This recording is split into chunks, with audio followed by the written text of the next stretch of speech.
അങ്ങനെ നമ്മുടെ ഇന്നത്തെ ലഞ്ചായിട്ടുള്ള കാന്താരി ഫിഷ് ഫ്രൈ റെഡി ആയിട്ടുണ്ട്. അതേപോലെ തന്നെ ഫുൾ ഫിഷ് ഫ്രൈക്ക് വേണ്ടിയിട്ട് ഞാനവിടെ എടുത്തിട്ടുള്ളത് തിലോപ്പിയ കേട്ടോ. ഇതിൽ 1/2 കിലോ വീതം ഓരോ മീനുകളാണ് ഇവിടെ അവൈലബിൾ ആയിട്ടുള്ളത്. ഇപ്പോൾ തിലോപ്പിയാണ്, അതുകൊണ്ടാണ് ഇതെടുത്തത്. സാധാരണ ഞങ്ങൾ UAE-യിലായിരിക്കുമ്പോൾ സീ ബ്രീംസിലാണ് ചെയ്തിരുന്നത്. സീ ബ്രീംസ് ഫുൾ ഫിഷ് ഫ്രൈ നല്ല ടേസ്റ്റ് ആയിരിക്കും കേട്ടോ.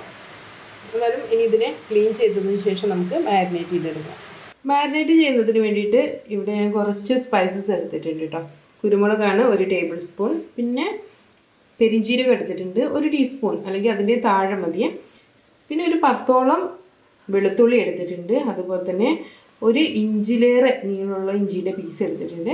പിന്നെ കുറച്ച് ചെറിയ ഉള്ളി, നമുക്ക് എത്രത്തോളം ചെറിയ ഉള്ളിയുടെ ടേസ്റ്റ് വേണോ അതിനനുസരിച്ചിട്ട് ഉപയോഗിക്കാം. അടുത്തതായിട്ട് ഇവിടെ ഒരു തണ്ട് കറിവേപ്പിലയും പിന്നെ കുറച്ച് കാന്താരി മുളക് എടുത്തിട്ടുണ്ട്. കാന്താരി മുളക് കേട്ടോ നമ്മുടെ ഈ മാരിനേഷനിലെ ഹൈലൈറ്റ് എന്ന് പറയുന്നത്. മുളക് പൊടി ചേർക്കുന്നേ ഇല്ല. ഇനി കുറച്ച് മഞ്ഞൾപ്പൊടി, ആവശ്യത്തിന് ഉപ്പും കുറച്ച് നാരങ്ങ നീരും കൂടെ ചേർത്തിട്ട് നന്നായിട്ടൊന്ന് അരച്ചെടുക്കാം. നമുക്കിത് നന്നായിട്ട് ക്ലീൻ ചെയ്ത് വെച്ചിട്ടുള്ള നമ്മുടെ മീനാണ്. ഇതിലോട്ട് ഞാൻ നേരത്തെ അരച്ച് വെച്ചിട്ടുള്ള മസാല ചേർക്കാം കേട്ടോ. ഇനി അധികം തരിയില്ലാത്ത രീതിയിൽ ക്രഷ് ചെയ്തെടുത്താലും മതി. ഇനി മീനിൽ മുഴുവനായിട്ട് നമുക്കിത് തേച്ച് പിടിപ്പിക്കാം. അകത്തും പുറത്തും ഒക്കെ തേച്ച് പിടിപ്പിക്കണം.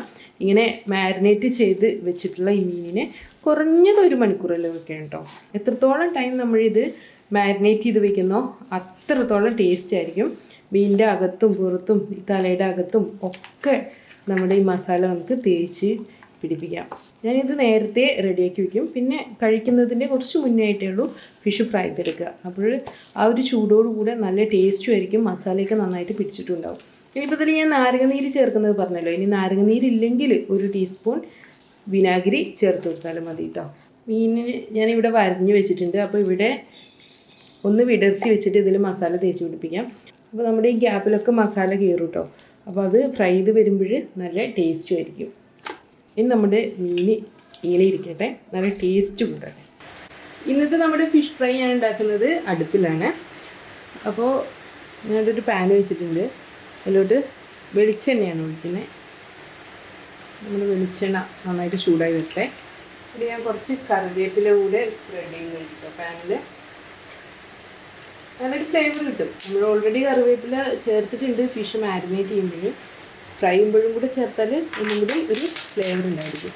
അപ്പോൾ ഇനി ഇതിലോട്ട് ഞാൻ നേരത്തെ മാരിനേറ്റ് ചെയ്ത് വെച്ചിട്ടുള്ള ഫിഷാണിത്. ഈ ഫിഷ് മാറ്റാം.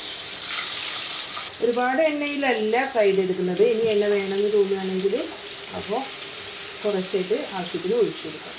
ഇനി നമ്മുടെ ഫിഷ് ഫ്രൈ ചെയ്തിട്ട് കുറച്ച് മസാല ബാക്കിയുണ്ട്, അത് ഫിഷിൻ്റെ മുകളിലായിട്ട് തേച്ച് പിടിപ്പിക്കുക. ഇത് പൊള്ളിച്ചെടുക്കുന്ന ഒരു രീതിയിലാട്ടോ ചെയ്യുന്നത്, അതല്ലാതെ ഡീപ് ഫ്രൈ അല്ല ചെയ്യുന്നത്.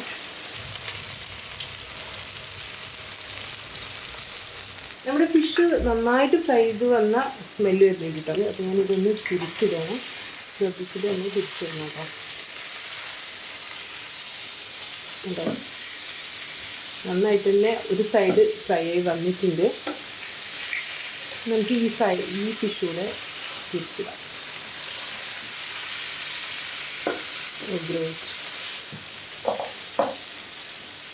നമ്മുടെ ഫിഷ് അത്യാവശ്യം ഫ്രൈ ആയി വന്നിട്ടുണ്ട് കേട്ടോ. നല്ല ഫ്ലേവറൊക്കെ വരുന്നുണ്ട്. ചെറിയ ചൂടിലിങ്ങനെ വെച്ചിരിക്കുകയാണ്. ഇനി ഞാനിത് സെർവ് ചെയ്യാൻ പോകും കേട്ടോ.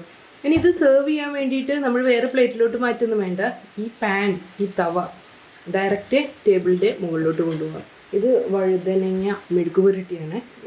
ഇത് മുരിങ്ങ ഇല തോരനാണ്. എപ്പോഴും നമ്മൾ ഫുഡ് കഴിക്കുമ്പോൾ ഒരു വെജിറ്റേറിയൻ ഐറ്റം ഉണ്ടായിരിക്കണം, അതുപോലെ തന്നെ ഒരു ലീഫ് ഉണ്ടായിരിക്കണം, പിന്നെ ഒരു പ്രോട്ടീൻ പോർഷൻ ഉണ്ടായിരിക്കണം. ഇനി കാർബോഹൈഡ്രേറ്റ് അത്യാവശ്യം ഉണ്ട് എന്നുണ്ടെങ്കിൽ ഒരു കാർബോഹൈഡ്രേറ്റിൻ്റെ പോർഷനും കൂടെ ആയിരിക്കും. അങ്ങനെ നമ്മുടെ ഇന്നത്തെ ലഞ്ചായിട്ടുള്ള കാന്താരി ഫിഷ് ഫ്രൈ റെഡി ആയിട്ടുണ്ട്. അതേപോലെ തന്നെ അതിൻ്റെ കൂടെ ഞാൻ സെർവ് ചെയ്യുന്നത് മിസി റോട്ടിയാണ്. അപ്പോൾ എല്ലാവരും ട്രൈ ചെയ്ത് നോക്കുക കേട്ടോ. കിടിലൻ റെസിപ്പിയാണ്. ഇതിൻ്റെ കൂടെ തന്നെ ഞാൻ നേരത്തെ കാണിച്ചിട്ടുള്ള തോരനും മുരിങ്ങയിലയും ഒക്കെ ഉണ്ട് കേട്ടോ.